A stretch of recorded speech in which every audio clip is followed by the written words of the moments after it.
Em uma mansão isolada, uma menina de apenas 5 anos, doente e exausta, é obrigada pelo próprio pai a limpar cada canto da enorme mansão todos os dias, sem descanso ou carinho. Um dia, enquanto chora sozinha, um majestoso bem-te-vi dourado, que costuma pousar no jardim da propriedade, observa tudo através da janela e sente que algo está muito errado. O pássaro percebe que a situação da menina é crítica. Devido às condições desumanas em que a pequena se encontrava, ela estava cada vez mais doente. Numa noite de tempestade, a menina, trancada em um cômodo e gemendo de febre, não resiste e desmaia. O bem-te-vi vê tudo de seu poleiro, e o que ele faz nos minutos seguintes é tão arriscado e surpreendente que desafia toda a compreensão. Antes, se você, assim como nós, ama os animais, inscreva-se agora no canal para não perder nenhuma história emocionante. Obrigado. Vamos voltar à nossa história.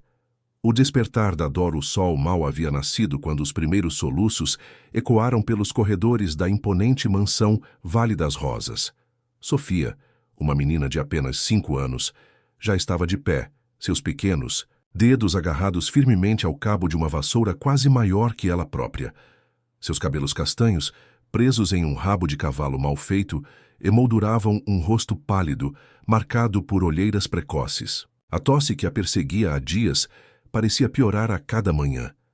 Do alto da escadaria de mármore, Eduardo Montenegro, o homem mais rico da região, observava sua filha com olhos gélidos. Vestindo um terno impecavelmente cortado, ele consultou seu relógio de ouro pela terceira vez em menos de 5 minutos. Sofia, sua voz trovejou pelo ambiente, fazendo a menina estremecer. Você ainda não terminou de varrer o hall de entrada? Sabe o que acontece quando não cumpre suas obrigações no tempo determinado?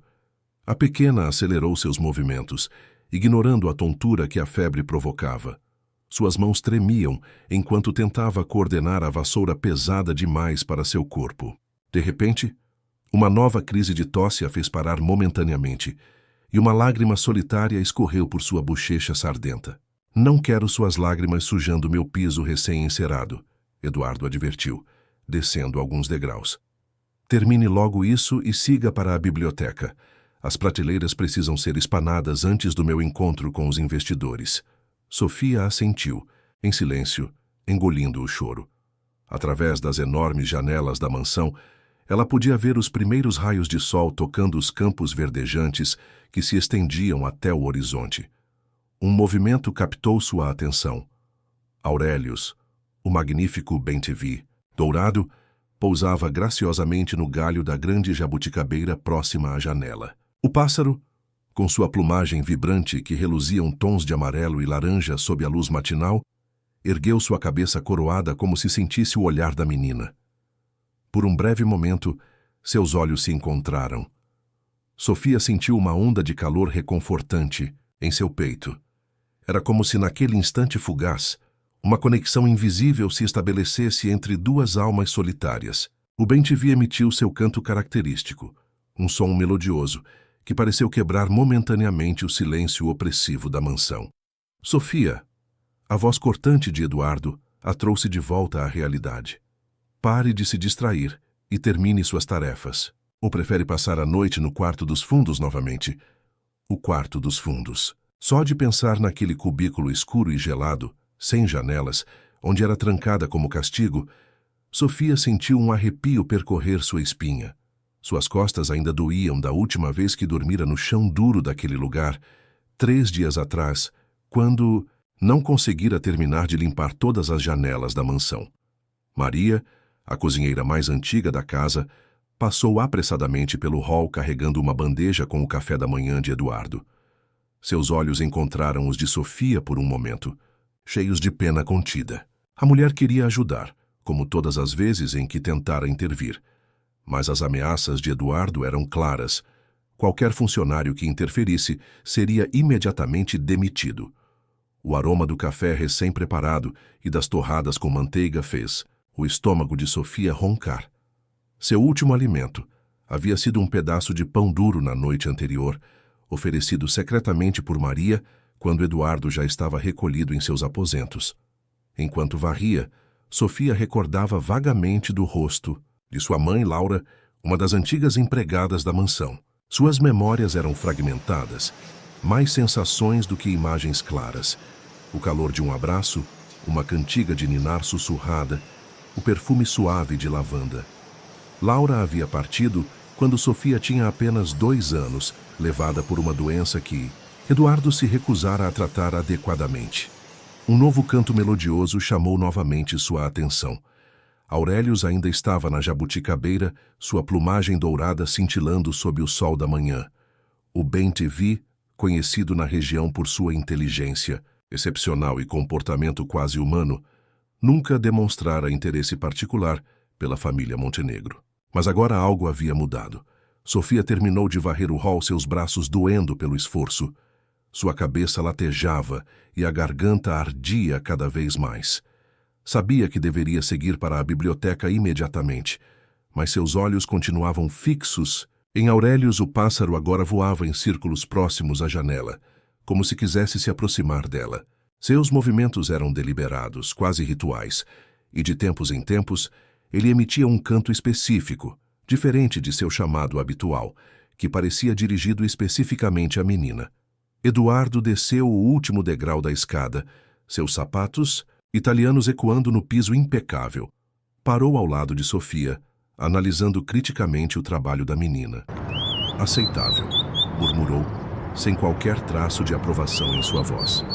Agora vá para a biblioteca e lembre-se, se encontrar uma única partícula de poeira nas prateleiras quando eu voltar, você sabe qual será a sua punição. Sofia segurou a vassoura com mais força, tentando conter o tremor em suas mãos. Enquanto se dirigia à biblioteca, lançou um último olhar para Aurélius. O bem-te-vi havia pousado no peitoril da janela mais próxima e a observava atentamente, sua cabeça inclinada de lado, como fazem os pássaros quando querem compreender algo importante. Naquele momento, algo mudou sutilmente no ar da mansão Vale das Rosas. Era como se uma antiga magia começasse a despertar, tecendo os primeiros fios de uma história que mudaria para sempre a vida de uma pequena menina e do majestoso bem-te-vi dourado que a observava através do vidro. A Biblioteca dos Segredos Sofia entrou na biblioteca com passos hesitantes, carregando seu pequeno balde de limpeza.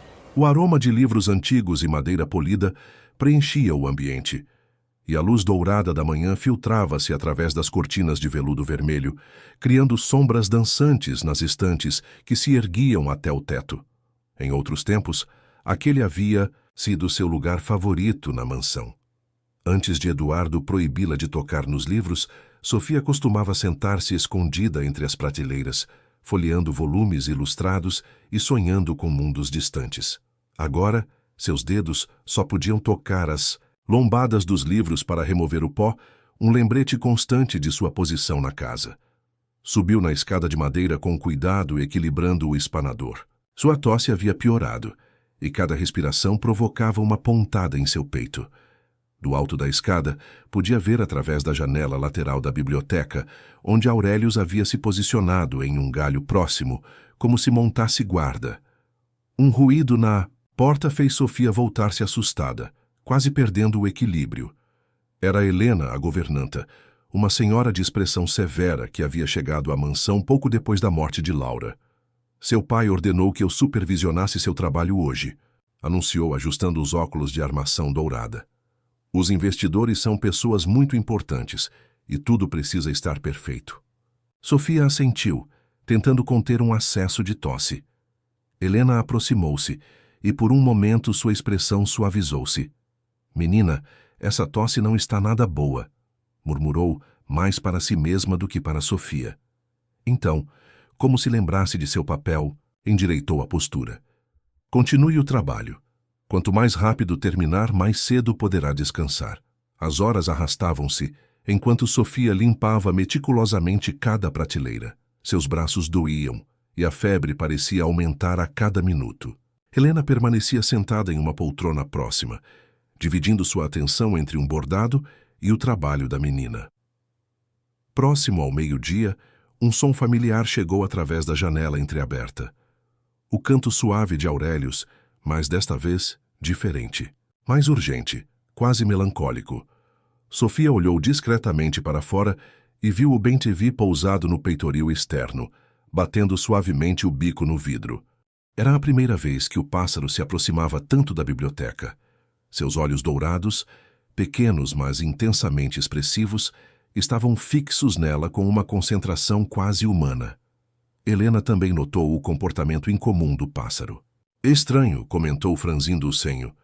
Esse bem-te-vi nunca foi de se aproximar tanto da casa, e olhe como ele está agindo, quase como se estivesse tentando se comunicar. Sofia sentiu um nó na garganta. A última coisa que queria era causar problemas para Aurelius. O pássaro, porém, parecia determinado a permanecer ali, seus olhos escuros fixos nela, com uma intensidade que transcendia o comportamento animal comum. Um novo acesso de tosse sacudiu o corpo de Sofia, fazendo-a derrubar o espanador. Helena levantou-se rapidamente, recolhendo o objeto. Aqui, disse, devolvendo o espanador, e surpreendentemente oferecendo também um lenço limpo. Use isto. Não podemos deixar que você contamine os livros do seu pai.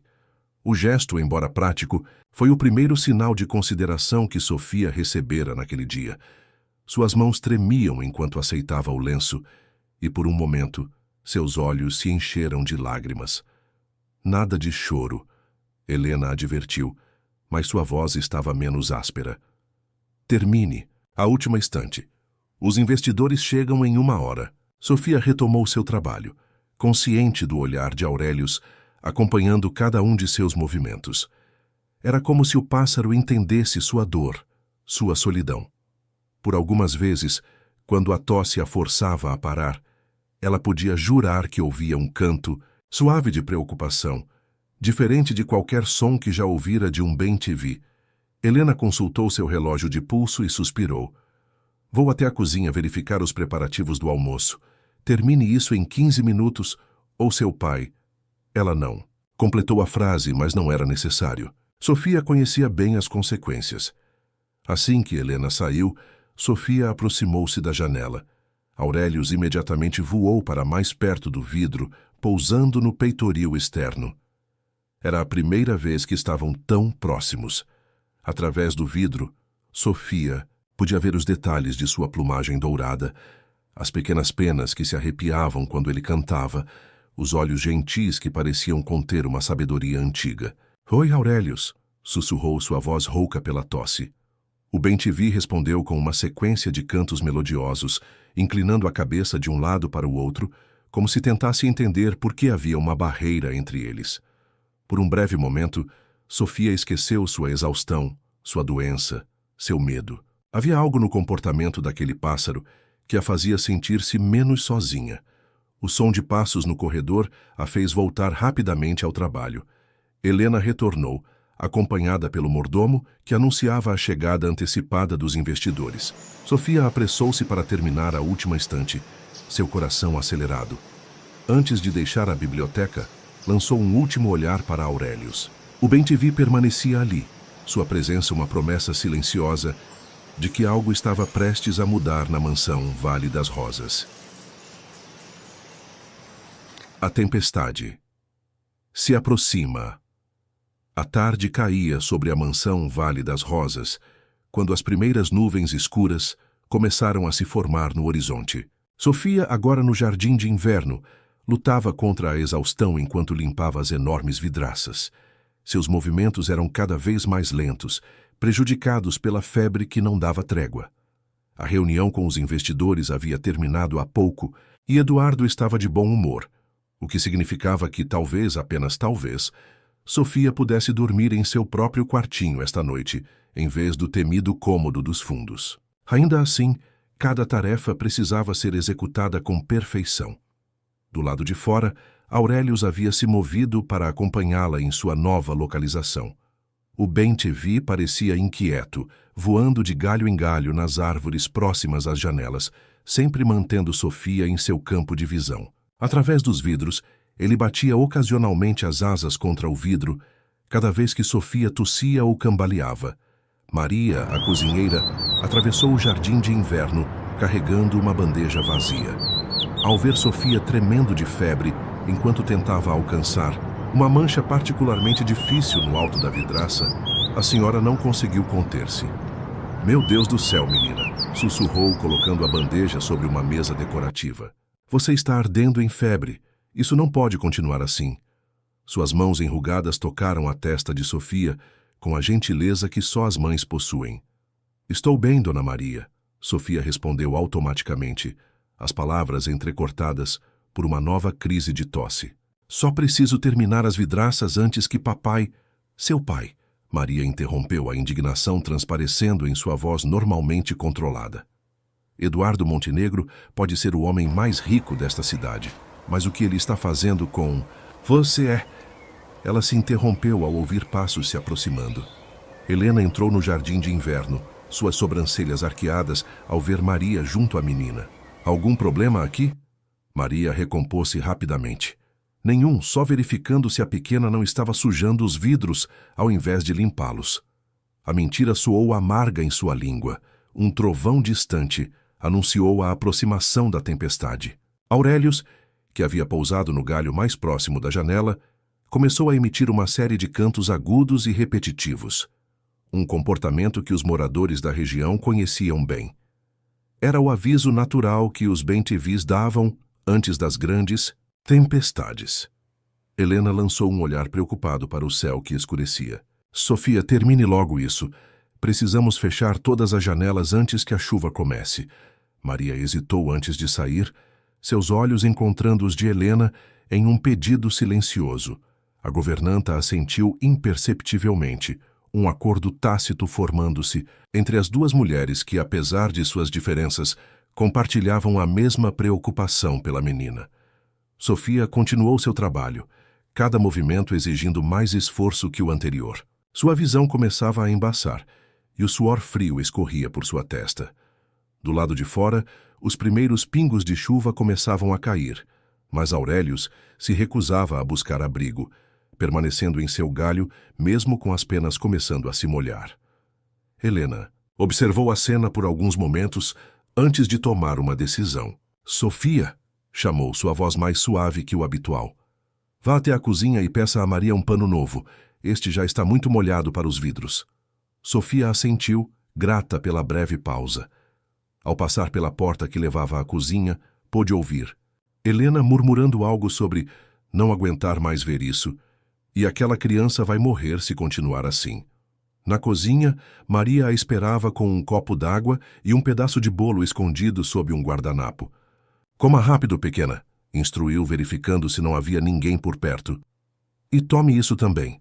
Ela deslizou discretamente um comprimido para a febre na mão de Sofia. Enquanto Sofia comia, agradecida, os trovões aproximavam-se. A chuva agora caía com força, e através da janela da cozinha, ela podia ver Aurélios ainda pousado no mesmo galho, sua silhueta dourada quase fantasmagórica contra o céu escuro, as penas molhadas grudadas ao corpo pequeno, mas sua postura ainda altiva e vigilante. "Aquele pássaro", Maria comentou, seguindo o olhar de Sofia. "Nunca vi um bem-te-vi agir assim antes. É como se estivesse protegendo você." Sofia engoliu o último pedaço de bolo, sentindo-se um pouco melhor com o alimento e o remédio. "Ele é meu amigo", sussurrou, as palavras escapando antes que pudesse contê-las. Maria sorriu tristemente. "Sua mãe também tinha um jeito especial com os animais", revelou, seus olhos distantes com a lembrança. "Laura sempre dizia que eles podiam enxergar a verdade em nossas almas." Um novo trovão, mais próximo, fez a mansão estremecer. Helena apareceu na porta da cozinha, seu rosto uma máscara de preocupação. "Sofia, seu pai está chamando. Ele quer que você limpe seu escritório antes de se recolher." O coração de Sofia afundou. O escritório de Eduardo era o cômodo mais assustador da mansão, cheio de troféus de caça e retratos austeros de antepassados. Ela sempre tinha a sensação de que todos aqueles olhos a observavam, julgando cada movimento seu. Ao sair da cozinha, Sofia lançou um último olhar para Aurélios através da janela. O bem-te-vi permanecia sob a chuva, sua pequena forma dourada agora completamente encharcada, mas seus olhos ainda fixos na direção onde ela havia estado. Seus olhos encontraram os dela através do vidro embaçado pela chuva, E naquele momento, um raio cortou o céu, iluminando todo o jardim. Por um instante, pareceu a Sofia que havia algo mais nos olhos do pássaro. Uma determinação, uma promessa. O bem-te-vi emitiu um canto alto e claro que cortou o som da tempestade. Um som que ela nunca havia ouvido antes, cheio de urgência e propósito. A tempestade estava apenas começando, e com ela, uma série de eventos que ninguém na mansão Vale das Rosas poderia prever. O escritório das sombras, o escritório de Eduardo Montenegro, era um monumento à ostentação. Pesadas cortinas de veludo verde escuro emolduravam as janelas que iam do chão ao teto, enquanto cabeças empalhadas de animais exóticos adornavam as paredes revestidas de mogno. A tempestade que rugia lá fora tornava o ambiente ainda mais sombrio, com relâmpagos ocasionais projetando sombras distorcidas pelos cantos. Sofia entrou carregando seu balde e seus panos de limpeza, tentando não tremer. O remédio que Maria lhe dera havia diminuído um pouco a febre, mas sua garganta ainda ardia e cada respiração era um esforço. Eduardo estava sentado em sua imponente cadeira de couro, examinando alguns documentos sob a luz do abajur de bronze. Comece pelas prateleiras, ordenou sem erguer os olhos, e não deixe cair nada desta vez. O aviso fez Sofia recordar da semana anterior, quando suas mãos trêmulas haviam derrubado um pequeno elefante de cristal. O objeto não chegara a quebrar, mas a punição fora severa, uma noite inteira no quarto dos fundos sem jantar. Sofia iniciou seu trabalho metodicamente, como Helena a havia ensinado. De cima para baixo, da esquerda para a direita, sempre prestando atenção extra aos cantos, onde a poeira costumava se acumular. Através da janela mais próxima, podia ver a silhueta de Aurélios, que havia conseguido encontrar abrigo sob o beiral do telhado, mas ainda mantinha sua vigília. Aquele pássaro está agindo de forma estranha, Eduardo comentou subitamente, seguindo o olhar da filha. Talvez seja a hora de pedir para Jorge espantá-lo. Não quero pragas fazendo ninho na minha propriedade. O coração de Sofia apertou-se no peito. A ideia de perder seu único amigo fez seus olhos se encherem de lágrimas, que ela rapidamente tentou disfarçar abaixando a cabeça para continuar a limpeza. — O que foi? Eduardo perguntou, uma perigosa suavidade em sua voz. — Tem algo a dizer sobre o pássaro? Por favor, não. Sofia sussurrou as palavras escapando antes que pudesse contê-las. Ele não está fazendo mal nenhum.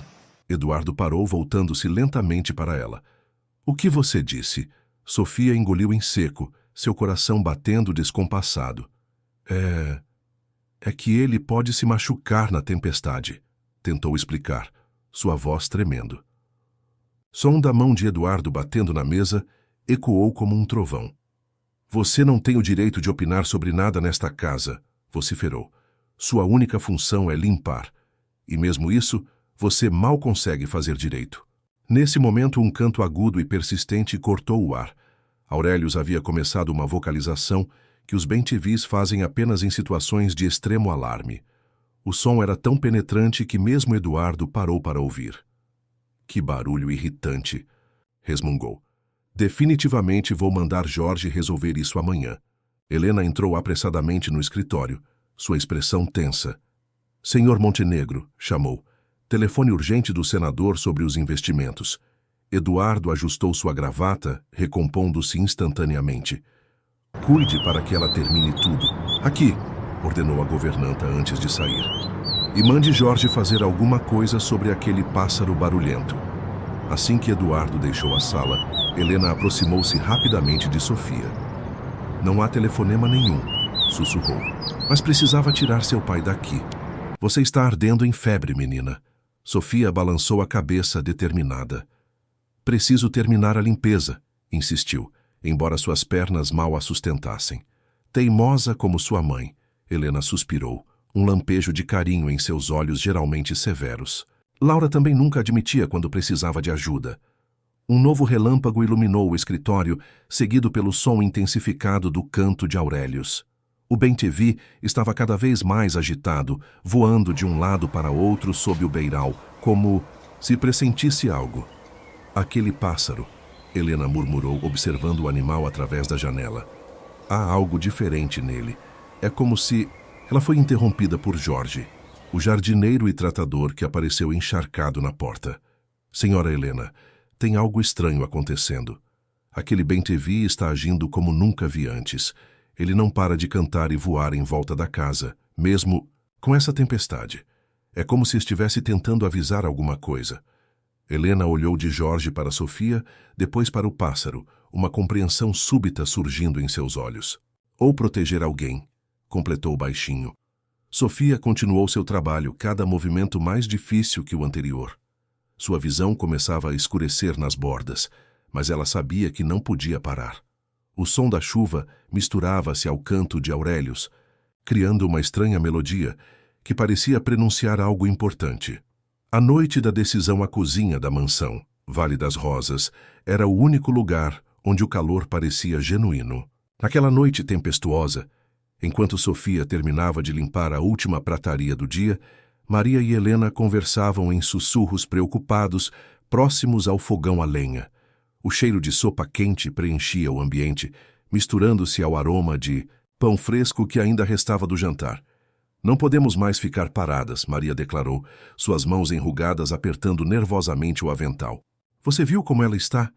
A febre só aumenta e aquela tosse me lembra tanto os últimos dias de Laura. Helena ajustou os óculos, um gesto que sempre fazia quando estava especialmente perturbada. Eduardo jamais permitirá que chamemos um médico. Você se lembra do que aconteceu da última vez que tentamos intervir? O trovão que reverberou pela mansão pareceu enfatizar a gravidade da situação. Sofia, que mal conseguia segurar o pano de prata em suas mãos trêmulas, sufocou. Outro acesso de tosse. Venha cá, pequena, Maria chamou, incapaz de continuar assistindo ao sofrimento da menina. Sofia aproximou-se hesitante, seus passos instáveis. A cozinheira a ajudou a sentar-se em um banco próximo ao fogão, envolvendo seus ombros magros com um xale velho. Jorge me contou algo interessante, Helena comentou baixando ainda mais a voz. Parece que o veterinário da cidade, Dr. Miguel, não é apenas especialista em animais. Antes de se mudar para cá, ele era médico em São Paulo. Mudou de profissão depois que perdeu a esposa. Maria arqueou as sobrancelhas, compreendendo imediatamente. E Eduardo nunca soube disso? Não, para ele o Dr. Miguel é apenas o veterinário que cuida de seus preciosos cavalos de vez em quando. Um canto agudo cortou a noite, fazendo as três sobressaltarem-se. Aurelius, mesmo abrigado sob o beiral, continuava sua vocalização, de alarme, agora ainda mais intensa e desesperada. Este pássaro, Helena murmurou aproximando-se da janela. É como se ele soubesse. Sofia tentou levantar-se, preocupada com Aurelius, mas suas pernas fraquejaram. Maria a amparou a tempo, evitando que caísse. Meu Deus, ela está queimando de febre. Nesse momento, Jorge entrou pela porta dos fundos, trazendo consigo uma rajada de vento e chuva. Me desculpem, disse, tirando seu chapéu encharcado, mas precisam ver isso. Aquele bem-te-vi, nunca vi nada igual. Ele fez sinal para que se aproximassem da janela. Do lado de fora, Aurelius havia pousado no peitoril externo da janela da cozinha, suas pequenas garras agarrando-se firmemente ao parapeito molhado. O pássaro batia insistentemente o bico no vidro, seus olhos dourados fixos em Sofia. Ele quer entrar, Jorge murmurou maravilhado. É como se soubesse que ela precisa de ajuda. Maria abriu cuidadosamente a janela, apenas uma fresta. Aurelius imediatamente começou uma sequência de cantos diferentes, alternando entre tons agudos e graves, como se estivesse tentando comunicar algo urgente. Nunca ouvi um bem-te-vi fazer esses sons, Helena comentou fascinada. É quase como se estivesse falando. Sofia, mesmo fraca, conseguiu se aproximar da janela.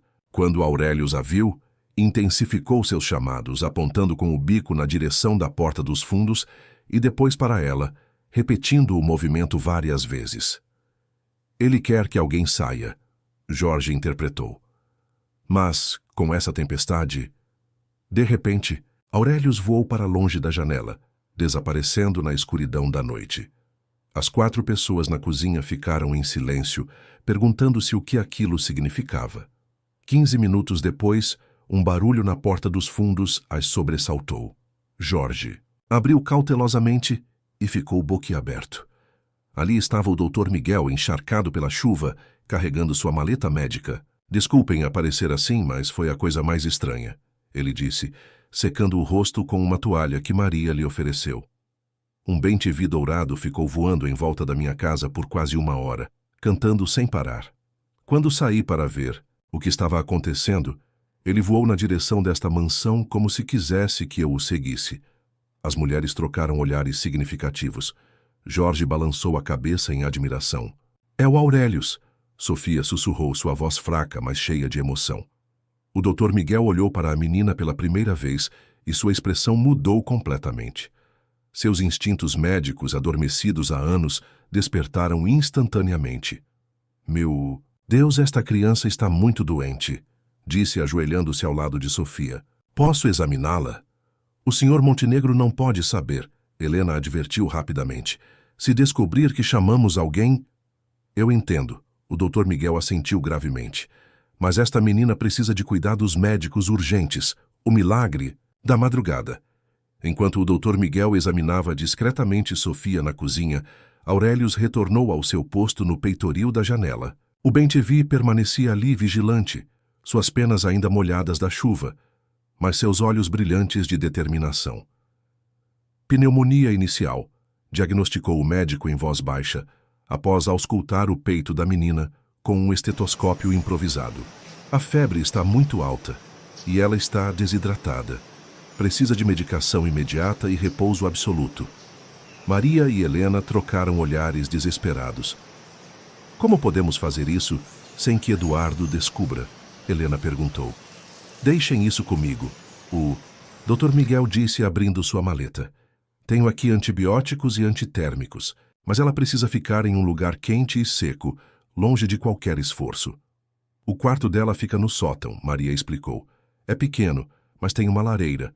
Jorge se ofereceu para carregar Sofia, que mal conseguia manter os olhos abertos. Enquanto subiam cuidadosamente as escadas de serviço, Aurelius voou de janela em janela, acompanhando o grupo pelo lado externo da mansão. No pequeno quarto de Sofia, Maria acendeu a lareira enquanto Helena preparava a cama com cobertores extras. O Dr. Miguel administrou os medicamentos e verificou novamente os sinais vitais da menina. Agora é questão de tempo, ele murmurou. Os próximos dias serão cruciais. Do lado de fora da pequena janela do sótão, Aurelius pousou no galho, mais próximo da árvore que crescia ao lado da mansão. O bem-te-vi acomodou-se ali, claramente decidido a manter sua vigília durante toda a noite. O despertar da esperança. 3 dias se passaram. Sofia alternava entre momentos de delírio febril e períodos de sono profundo. O Dr. Miguel visitava discretamente todas as noites, sempre guiado por Aurelius, que havia estabelecido uma rotina incrível. Toda vez que era hora da visita médica, o pássaro voava até a casa do doutor e cantava insistentemente, até que ele o seguisse de volta à mansão. Eduardo, ocupado com seus negócios e sem suspeitar de nada, atribuía a ausência de Sofia a um castigo que ele mesmo acreditava ter, dado por preguiça. Maria e Helena alternavam-se nos cuidados, sempre inventando desculpas para justificar suas frequentes idas ao sótão. Na terceira noite, quando a febre finalmente cedeu, Sofia abriu os olhos e viu Aurelius pousado no peitoril interno da janela, que alguém havia deixado entreaberta. O bem-te-vi estava ali dentro do quarto, suas penas douradas secas e brilhantes, observando-a com seus olhos gentis. Você me salvou, Sofia sussurrou, estendendo uma mão trêmula. Para surpresa de todos que presenciaram o momento, Aurelius voou suavemente até sua mão, pousando delicadamente em sua palma. O pássaro emitiu um canto baixo e melodioso, quase como uma cantiga de ninar. O novo amanhecer, uma semana depois, Sofia estava quase totalmente recuperada. O Dr. Miguel havia providenciado uma reserva de medicamentos e orientações detalhadas para Maria e Helena. Mais importante, ele havia tomado uma decisão que mudaria tudo. Não posso mais ficar calado, declarou numa de suas visitas noturnas. O que está acontecendo aqui é inaceitável. Vou conversar com o juiz da comarca. Tenho amigos em São Paulo que podem ajudar. Mas o Sr. Montenegro é muito poderoso, Helena protestou. Poder não está acima da lei, o Dr. Miguel respondeu firmemente. E eu tenho evidências médicas do que esta criança sofreu. Naquela mesma noite, Aurelius fez algo que ninguém esperava.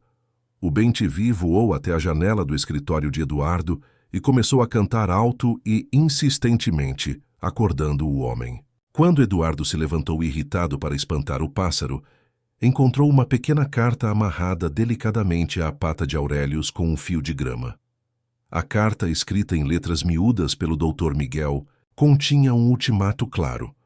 Ou Eduardo permitiria que Sofia recebesse cuidados adequados e tratamento digno, ou as autoridades competentes seriam notificadas sobre a situação da menina. Eduardo, percebendo que havia sido descoberto e temendo um escândalo que arruinasse sua reputação, não teve escolha senão aceitar as condições. Epílogo. A liberdade dos sonhos 6 meses depois, a vida na mansão Vale das Rosas havia mudado completamente. Sofia frequentava a escola na cidade e tinha horas específicas para algumas tarefas domésticas adequadas à sua idade, sempre sob supervisão para garantir que não fossem excessivas. O Dr. Miguel havia se tornado uma presença regular na casa, não apenas como veterinário, mas como médico da família, e, para surpresa de todos, como o novo pretendente de Helena, que havia descoberto na governanta uma mulher de coração generoso por trás da fachada severa. Maria continuava como cozinheira, mas agora com autoridade para garantir que Sofia recebesse alimentação adequada e cuidados apropriados. E Aurelius, o majestoso bem-te-vi dourado, havia se tornado oficialmente o guardião da mansão. Ele construiu seu ninho na jabuticabeira próxima à janela da biblioteca, de onde podia observar Sofia em suas horas de estudo e brincadeira. Toda manhã, quando Sofia acordava, a primeira coisa que via pela janela era Aurelius em seu galho favorito, cantando sua melodia matinal. Não mais um lamento de preocupação, mas uma sinfonia de alegria que ecoava pelos jardins da mansão, anunciando um novo dia cheio de possibilidades. Eduardo, embora ainda autoritário, havia aprendido que alguns poderes são maiores que dinheiro ou influência. O poder do amor, da compaixão e da proteção que os verdadeiros amigos, mesmo os de penas douradas, são capazes de oferecer. E assim, na mansão Vale das Rosas, uma pequena menina e um bem-te-vi extraordinário provaram que os milagres acontecem quando corações puros se encontram, e que às vezes a salvação chega nas formas mais inesperadas, voando nas asas douradas da esperança.